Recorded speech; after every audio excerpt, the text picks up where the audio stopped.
Hey everyone, and welcome back. I am so excited. We have another video for you today, and if you know what we do around here, you know that Tuesdays we read two books. We are might possibly, don't take my word on it, finish our chapter book at the end of the video, and we have a nice little surprise book for you at first. But before we jump into that book, into our surprise book, let's talk about our riddle. So, our riddle today, I think is fun. I think it's a little tricky, but I believe you guys have got it. So, our riddle today is, what invention allows you to see through a wall? All right, get to thinking. And as always, at the end of our video, we will check back in to see if you guys have figured out our riddle. So, let's go get reading.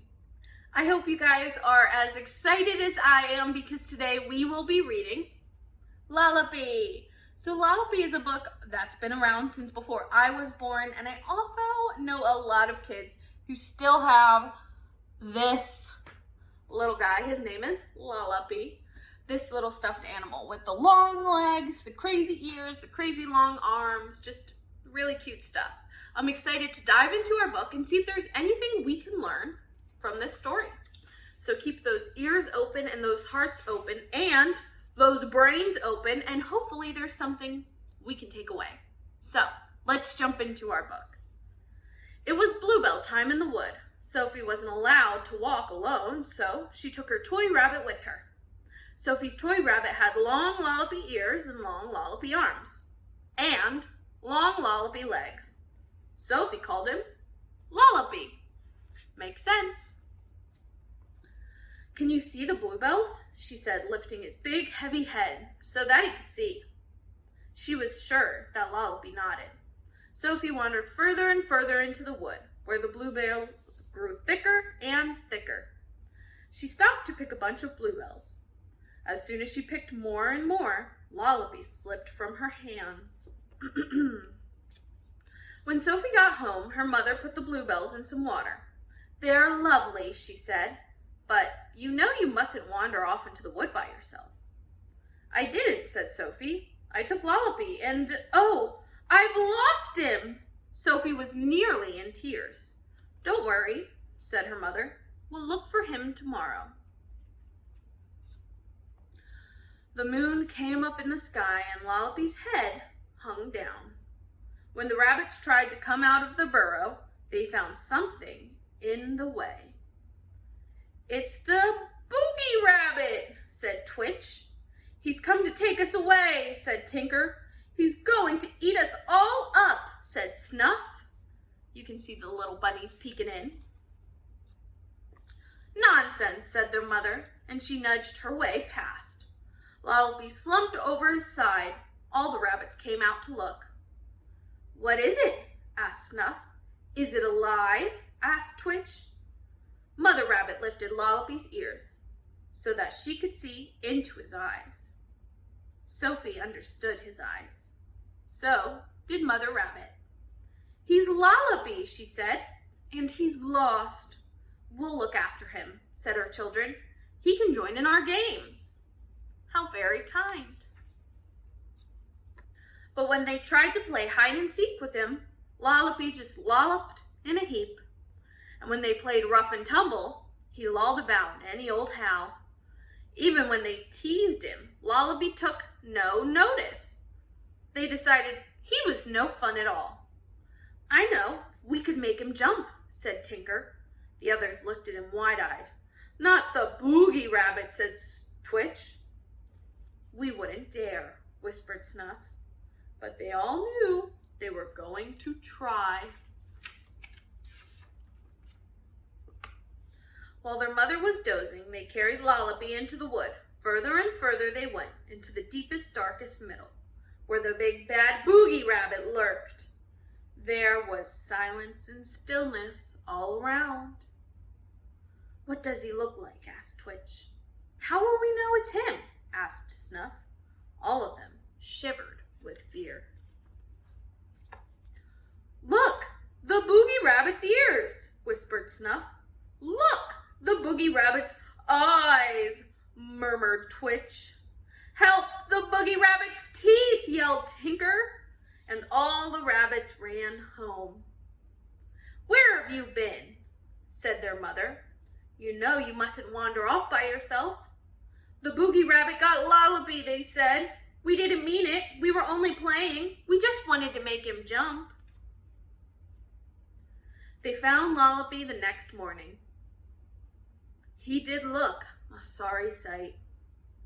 "It wasn't a Boogie Rabbit that got him," said their mother, "but it might have been a fox, and it might have gotten one of you instead.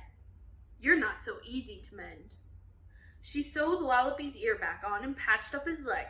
Her children made him a dandelion medal on a bluebell chain because they were sorry and because he had been so brave. Then they left him sitting by a tree.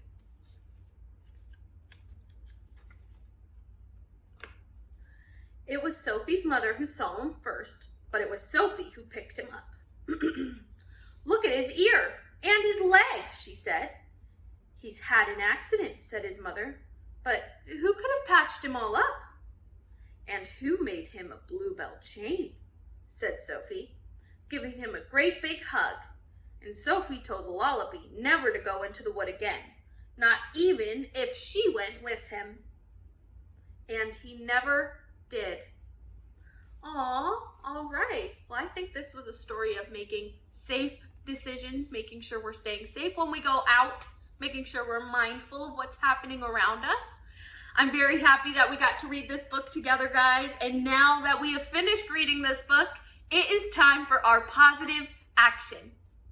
Today, our positive action or positive tip is going to focus on something super important that we literally could not live without. I'm talking about our memory. So, what happens up here, what we remember in our brains, is so incredibly important. Why? Because the things we do every day are informed off of our memory. We need to remember to brush our teeth, wash our face. We need to remember to breathe. Stuff like that we even just forget about. Like we are always remembering how to breathe. But I'm being silly now.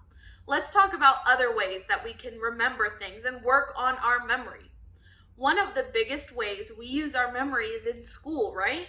We have to memorize a lot of stuff that's going to be on tests. And not everyone has a great memorization skill or strategy. So here are some ways to help you memorize things in school. I know my personal favorite was always flashcards. Always, always, always. I loved flipping them over and then seeing if I had gotten it right or wrong. Fingers crossed it was right. And yeah, and then it was like a little reward. And then I would have one where I got everything correct and one pile where I would get the ones that I didn't get correct. And then I would do those wrong piles until they were all over here in the good pile. Now, what is another way we can work on our memory? Well, being able to explain something to someone is a great indicator or shows that you know it, that you've already memorized it. So if you have a friend that's maybe struggling in the same class you have, a good way to study is to work through it with them. Once you're both able to explain what is going to be on the test, you guys are in pretty good hands.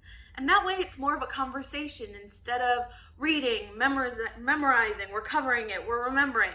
Because I know not every way works for every person, and that's totally okay. I'm going to give you one last way to memorize to help you in school, and that's going to be doing a fake quiz. So, we don't always know what's going to be on our tests and quizzes, but we sometimes have a bit of an idea. So maybe taking things throughout the chapter, writing questions, stuff like that to help you prep for your test, to make sure you are putting your best foot forward and know what is going on. So, like I said, there are so many ways we use our memory outside of school, so it's good to keep it nice and sharp and moving and grooving, but it's also so important that we learn memorization skills so that we're able to study and do well academically. So, now that we've talked a bit about our positive tip of the day, let's go read our book, Super Fudge. Guys, we might finish today. I'm excited. Hey guys, I hope you are excited because it is time for book number 2. Oh yes, book number 2. We are going to be reading none other than our Super Fudge by Miss Judy Blume. I'm excited to jump in because A, we're almost finished. Boom. And B, Fudge's favorite author, Brian Tumpkin, is at his school right now. So, very excited to see how it goes. I'm very excited because last thing I remember, Fudge was being pulled up on stage, so that can really only go one way. Let's jump back in and see what happens. Okay. I see him. I didn't even have to look. I knew who that voice belonged to. You see, Brian Tumpkin told the rest of us, one of you can see Ura. Come up here, young man. Next thing I knew, Fudge was on stage. I slid down in my seat. What's your name, young man? Fudge.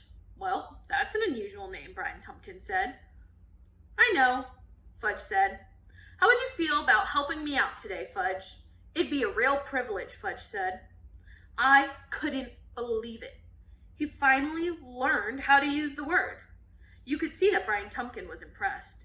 He said, well, it's a real privilege for me too. That makes it unanimous, Fudge said. My, you certainly have an impressive vocabulary, Brian said.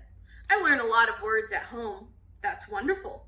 Some of them I'm not allowed to say at school, though. Some of them my bird can say. His name is Uncle Feather. I slid down lower into my seat. Well, what grade are you in, Fudge? Brian asked. I'm in kindergarten. And who's your teacher? I started out in Ratface's class, but now I'm in Miss Ziff's class. She's a lot nicer than Ratface. I covered my face with my hands. Let's go on and get our chalk now, shall we? Brian said. What's a chalk talk? Fudge asked. I'm going to sit down at my easel, Brian said, walking across the stage. And you're going to describe a person to me, and I'm going to draw the person you describe. Do you think you can do that? Yes, Fudge said. It's a man. Oh, I'll need more help than that, Brian said. Is he tall or short? He's tall, and he's got a flat belly that hangs over his pants, and he's mostly bald, but he's got some hair out on the edges. He wears glasses, he's got a pointy nose and a mustache that curls down around his mouth. Brian was drawing fast as Fudge was talking. And he's got a crooked front tooth, and his feet are very long, and he walks like this, Fudge said, giving a demonstration. Like a duck? Brian asked. Yes, Fudge said, and all of a sudden, I knew who Fudge was describing, and I wanted to get out of the auditorium as fast as I could. But when Fudge looked out over the audience, he called, Where are you, Peter? I can't see you. And I knew that I couldn't get up without having everybody look at me. So I slouched down as low as I could, and I didn't answer. Peter, can you see me? I let out a groan. Joanne, who was sitting beside me, giggled. I can't find my brother, Fudge told Brian. You'll find him later. Now, you haven't told me, what is this man wearing? Oh, well, he's wearing a blue shirt and a tie with stripes and brown pants, brown socks, brown shoes, and brown shoelaces. Brown shoelaces? Okay, there we are. He brushed off his hands and held up the picture. Does this look like anyone you know? Yes, Fudge said. Who? Brian asked. Mr. Green, Fudge said.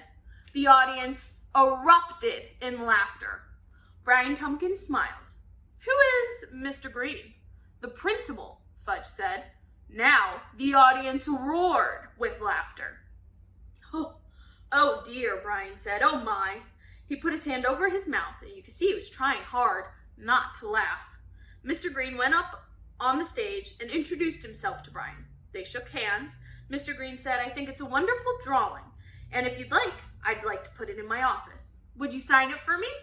Certainly, Brian said. I'm very glad you like it. He signed his name across the drawing and handed it to Mr. Green. Everyone clapped. Then Fudge said, Mr. Green, was this a catastrophe? And Mr. Green laughed and said, Not quite, Fudge, but I'm sure you'll try harder next time. And I was sure too. All right, we're going to leave it there because then we go into chapter 12, which is Tootsie speaks out. I have a feeling Tootsie's gonna learn how to talk. Oh my gosh, she's growing up right before our eyes. I hope you guys enjoyed our readings today. I thought 1 and 2 were both really great. I really enjoyed reading Lollopy as well as Super Fudge, and I'm so excited because each day we move closer to starting a new book and figuring out how our story ends. So I'm very excited, and I know every day I'm like, oh, this could be it. This is the day we finish it. It's just because I'm so excited because we really are so close to finishing. Now, speaking of finishing something, we've got to finish this video. So, you know what that means? We've got to talk about our riddle. Who remembers what our riddle was? Our riddle was, what invention allows you to see through walls? Did you think of it? The answer is a window. I mean, come on, guys. It's like you put it in the wall and then you see right through the wall. I hope you thought this was funny. I hope you enjoyed this video, and I hope to see you tomorrow. Thank you guys so much for watching, and I'll see you next time. Bye.